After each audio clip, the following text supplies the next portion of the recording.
Today we're going to learn how to request a book through Interlibrary loan.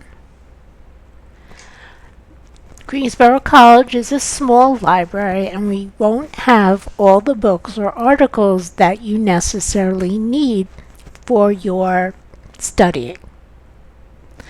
That's why we have Interlibrary loan. And today I'm going to show you how to use it.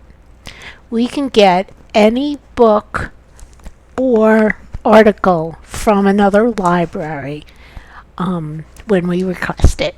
So we select Search Catalog, and I'm just going to put a book that I know we don't have. If on a Winter's Night, a Traveler. Okay, and we want to make sure that we're getting one from that says Atala. And select the book.